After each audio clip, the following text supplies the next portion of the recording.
Alerto 24. Mga kapuso, hindi po lahat ng mga nagmamagandang loob ay dapat ninyong pagkatiwalaan. Sa lungsod ng Manila, isang taxi driver ang inaresto matapos niyang molestyahin naman ang dalawang dalagita na inalok niyang ihahatid niya sa kanilang bahay ng libre. Si JP Soriano, naka-Alerto 24. Bakas pa ang takot sa dalawang menor de edad na itago natin sa pangalang Michelle at Ana habang ikinukwento sa amin kung paano sila nakatakas sa kamay ng isang taxi driver na nagtangka umanong magsamantala sa kanila. Alas 8 raw ng gabi kamakailan, palabas sila ng isang convenience store sa Escolta, Manila. Nang alokin daw ng taxi driver si Benjamin Agustin Jr. na libre silang ihahatid pauwi sa Sampaloc. Sumama naman daw sila. Mukha raw kasing mabait ang driver. Pero nagpaikot-ikot lang daw ang taxi hanggang sa pilitang inilagay ng driver sa trunk ng taxi si Ana at pumasok sa isang motel sa Maynila. Nilak po niya nung pinto ng compartment. Tapos inikot-ikot na po niya kami sa madilim. Pagdating daw sa motel ay hinawakan daw sila ng driver sa masaselang bahagi ng katawan. Nakako raw itong babayaran sila kapalit ng pakikipagtalik sa kanya. Natatakot po ako kasi ako nalang mag-isa nasa taxi. Naayos-ayos niya po yung buhok ko, sabi niya, diyan ka lang, stay put ka lang. Ayusin mo yan kasi halatang bata ka mas. Nag-iiyak at nagmamakaawa raw ang dalawa. Sa takot ng driver na baka may makarinig daw sa kanila, umalis sila ng motel. Sakay ng taxi, umabot daw sila ng Quezon City at doon daw sila ibinaba. Pero kinuha pa raw ng suspect ang kanilang pera bago sila iniwan. Tempo naman daw may checkpoint malapit sa pinag-iwanan sa kanila kaya nakapagsumbong ang mga biktima. Kaya agad ding nahuli ang suspect. Itinanggi nito ang paratang ng dalawang bata. Sila po akala ko pa pasahero. Nung aking na po ipa-plug down, sabi ko, kuya, hindi ko po kami pasahero. Gimmick na lang po tayo. Sabi ko sa akin, kuya, 19 years old na po ako. Kaya po bilang isang lalaki, nadala na rin po ako ng yung pangailangan. Sabi ng pulisya, totoo man o hindi ang depensa ng suspect, menor de edad ang mga biktima. Mahaharap pa rin siya sa kasong paglabag sa child trafficking at acts of lasciviousness o paglabag sa RA 7610 at robbery ang pwedeng kaharapin ng suspect. Kasi marami ng reported cases na ang involved taxi driver. Na pag merong pasaherong sumakay na babae, lalo na sa gabi, o hold upin, tapos yun nga, pagsasamantalahan. JP Soriano, naka-Alerto 24. Ibinasura ng Department of Justice ang kasong drug trafficking, use, and possession laban sa 4 na lalaking naaresto sa drug buy-bust operation sa Antipolo noong Oktubre. Ayon sa resolusyon ng DOJ, hindi sapat ang ebidensya laban kina Vivo Uwano, Jericho Rizalado, Jojo Pangilinan at Joshua Cue.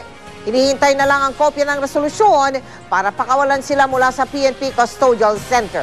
Inirekomenda namang sampahan ng hiwalay na reklamo sa pagbebenta ng iligal na droga ang target daw noon ng buy-bust operation na si Charles Joseph Lacson.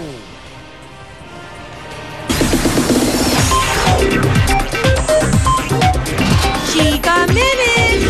Itinanggi ng teen pop sensation na si Justin Bieber na may nabuntis siya sa backstage ng isang concert niya sa Los Angeles. According to reports, nagsampa na ng kaso ang 20-year-old na si Mariah Yetter upang panagutin ang 17-year-old na si Justin.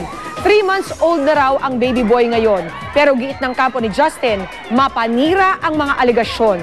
Handa raw silang dumulog sa korte para ipagtanggol ang singer. Sa kanyang tweet, iginiit naman ni Justin na magfo-focus na lang siya sa kanyang trabaho. Si Mike Enriquez, ang investigador ng bayan. Matagal na raw pong sakit ng ulo ng mga motorista ang isang kalsada sa San Pedro, Laguna na tadtad ng lubak. Ipinapagawa naman daw ng lokal na pamahalaan ng kalsada pero bakit tila natatagalan?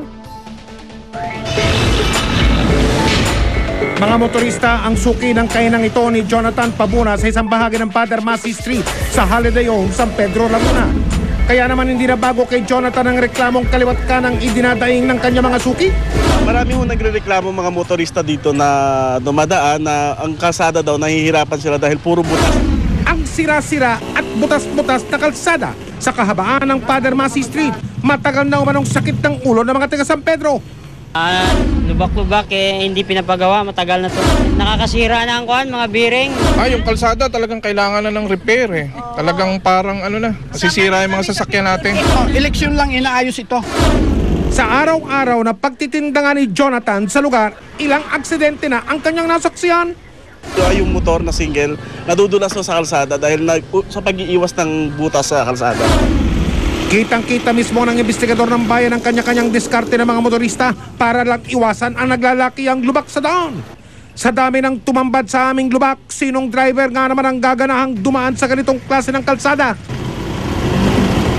At kahit paremedyohan, nananatili pa rin itong malaking perwisyo hanggat hindi tuluyang naisasayos. Kasi tuwing bumabaha dito, lahat ng putiko tinatambak namin sa butas para lang hindi mahirapan yung mga motorista.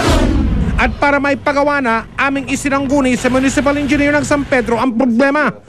Yun naman, inaasikaso din namin yung Padre Masi. Katunayan niya, nung last year, nakapag-land kami dyan ng nakagawa kami ng mga almost 100 meters, linear meters, ganoon din ang probinsya. Tapos ngayon naman, part by part, dinudugtungan namin. Pero bakit naman pinatagal nyo pa ang kalbaryo ng ating mga motorista? Hindi lang namin mabigla kasi masyadong mahaba din yung kalsada. Pero lahat ng dinudugtong namin doon, panay concrete na. Pinapalitan namin yung asphalt pavement. Maglalaan daw ng 1 milyong pisong budget ang munisipyo para magawa na ang inireklamong daan. Meron kami nakalaan doon meron kaming pina-approve na 1 million budget doon. Siguro before this year end na magawa namin.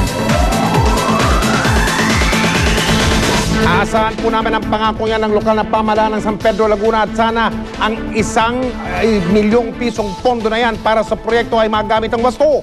Ang mga reklamong katulad niyan, asahan ninyo, hindi namin tatantanan. Susunod, eroplano nag-emergency landing sa bansang Poland. Kamusta kaya ang mga pasahero? Floyd Mayweather Jr. kakalabanin si Manny Pacquiao sa susunod na Mayo ayon sa ESPN. At CCP Complex nagningning dahil sa makukulay na parol. Tutukan lahat ng yan dito sa 24 Oras.